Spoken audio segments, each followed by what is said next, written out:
कहानी माँ तुम ऐसी होती हो।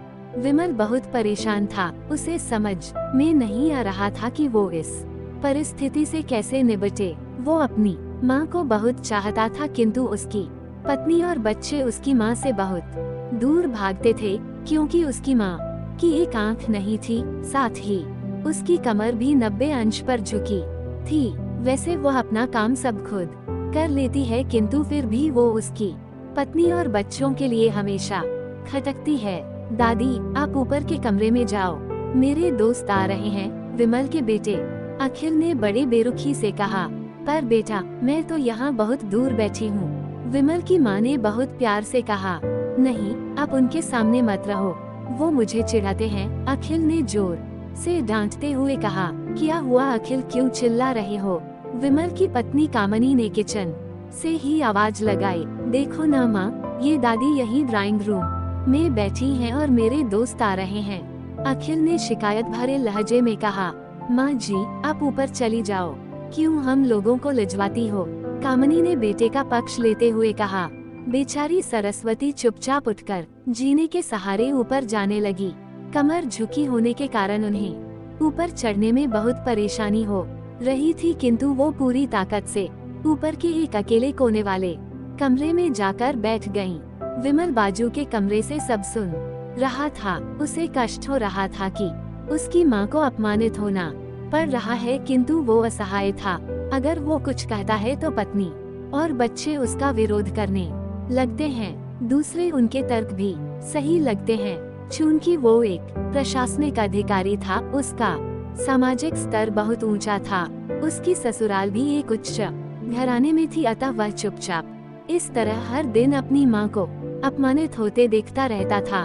रात को विमल की पत्नी ने कहा, देखो जी, अब कुछ करो।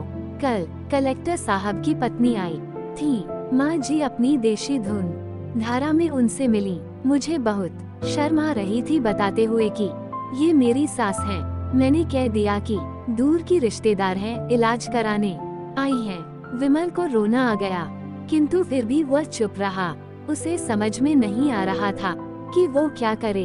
अपने बेटे की मन स्थिति को सरस्वती अच्छी तरह से जानती थी और बेटे को कोई कष्ट न हो, इसलिए वो हर बात को चुपचाप सह लेती थी। विमल बहुत उदास रहने लगा। एक तरफ परिवार और सामाजिक स्तर पर जीने की प्रतिबद्धता थी, तो दूसरी ओर माँ। आखिर माँ से अपने बेटे की ये हालत नहीं देखी गई।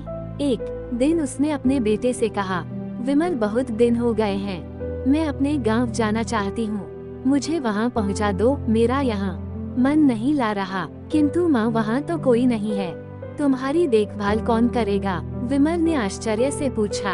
अरे, सब गांव वाले तो हैं, और वो तुम्हारे मामा जी तो उसी गांव में रहते हैं, और फिर हम सारी व्यवस्थाएं कराएंगे न। कामनी को तो जैसे मन की मुराद मिल गई हो।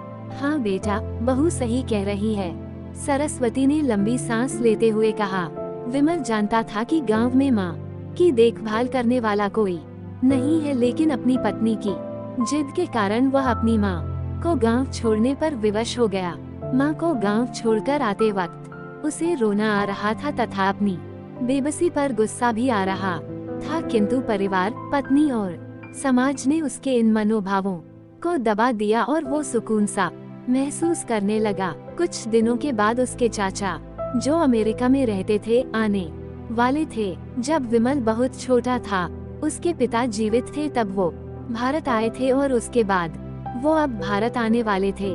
पूरा परिवार और आस पड़ोस बहुत उत्साहित था। अमेरिका से विमल के डॉक्टर चाचा आ रहे थे। डॉक्टर रमेश ने जैसे ही घर में कदम रखा, सबने मिलकर बहुत उत्साह से उनका स्वागत किया। क्यों विमल भाभी नहीं दिख रही, कहाँ है? डॉक्टर रमेश ने उत्सुकता पूर्वक पूछा। जी, वो गांव में रहती हैं, यहाँ उनका मन नहीं लगा, कामनी ने सपाट लहजे में उत्तर दिया। डॉक्टर रमेश ने विमल की ओर देखा तो विमल ने अपनी आंखें झुका ली। डॉक्टर रमेश सब समझ गए, बोले, कल हम भाभी से मिलने गांव चले गए सब लोग। दूसरे दिन सभी लोग गांव के घर में पहुंचे। देखा कि सरस्वती को बहुत तेज बुखार है और वो पलंग पर असहाय पड़ी है। डॉक्टर रमेश दौड़कर सरस्वती के पास गए। उनके पैर छूकर रोने लगे। सरस्वती की ये हालत उनकी कल्पना से परे थी। वाह बेटा विमल, तूने तो नाम उजागर कर दिया। अपनी माँ की ये हालत देखकर तुझे तो शर्म भी नहीं आ रही होगी। डॉक्टर रमेश ने विमल को लगभग डांटते हुए कहा, नहीं देवर जी, विमल का कोई दोष नहीं है, मैं खुद गांव आई थी। सरस्वती ने अपने बेटे का बचाव किया। मुझे सब पता चल गया। भाभी आप चुप रहो।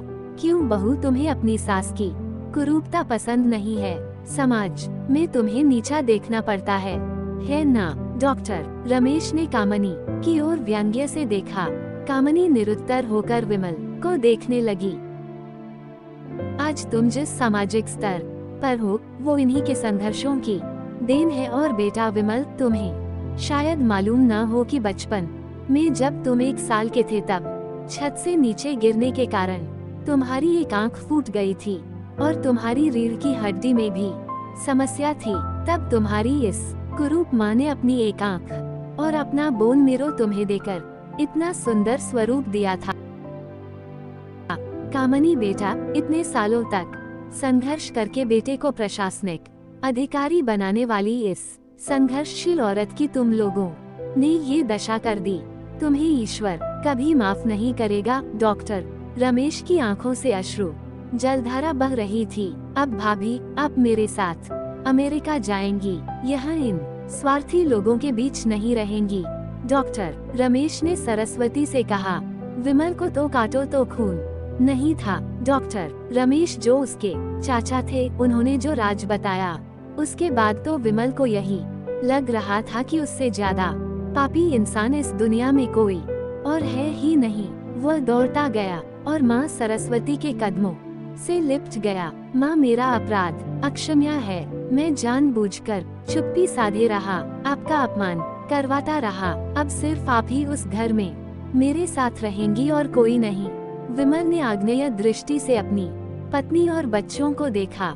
कामनी को भी बहुत पश्चाताप हो रहा था, किंतु उसकी हिम्मत नहीं हो रही थी कि वो सरस्वती से आंख मिलाए। सरस्वती ने कामनी की मन स्थिति को समझकर उसको पुचकारते हुए अपने पास बुलाया और विमल को डांटते हुए कहा, खबरदार, जो मेरी बहू को मुझसे अलग करने की कोशिश की तो तुझे ही घर से बाहर निकाल दूंगी। कामनी और बच्चों ने सरस्वती के पैर पड़ते हुए अपने व्यवहार पर माफी मांगी और माँ के हृदय ने सबको माफ कर दिया।